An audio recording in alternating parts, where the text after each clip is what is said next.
Peter Lynch, the legendary manager of Fidelity's Magellan Fund, believed the best investment opportunities often come from everyday life. His mantra was simple: invest in what you know. Lynch argued that ordinary consumers could spot winning companies before Wall Street by observing products and services they used daily. In the 1980s, he turned casual visits to shopping malls into research trips, identifying brands like The Gap and Dunkin' Donuts as potential investments.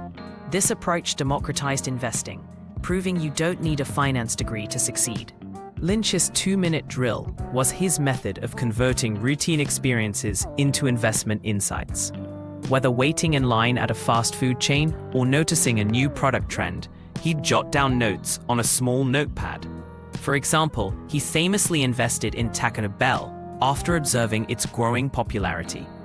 Lynch's approach emphasized curiosity and awareness, key traits for spotting undervalued companies. By treating everyday errands as research opportunities, he uncovered stocks with massive growth potential. Lynch's success hinged on identifying consumer trends before they went mainstream.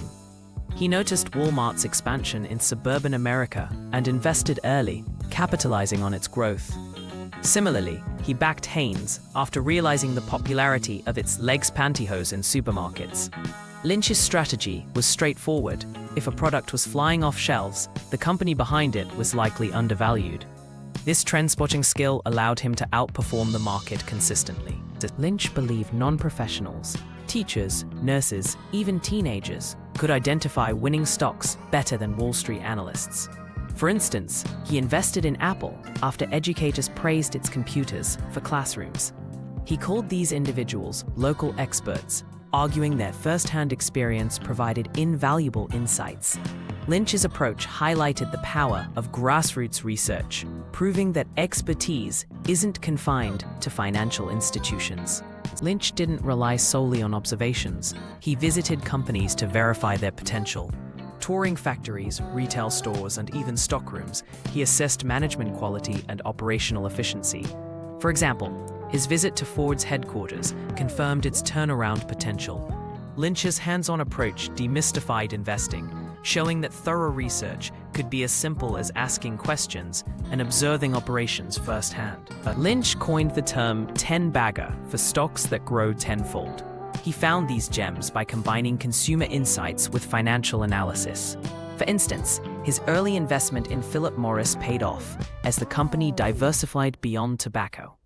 Lynch's strategy was to buy undervalued stocks with strong growth prospects, then hold them for years. His success proved that patience and deep research could yield extraordinary returns. Lynch despised complex jargon and preferred simple, understandable businesses.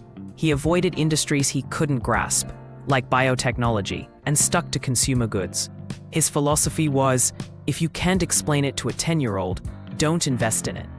This simplicity allowed him to focus on companies with clear growth paths, like Walmart or Dunkin'. Lynch's approach contrasts sharply with today's obsession with algorithmic trading and hyper-specialization.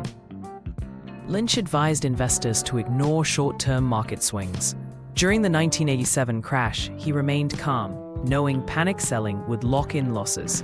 He famously said, "The real key to making money in stocks is not to get scared out of them." His discipline came from focusing on company fundamentals rather than headlines.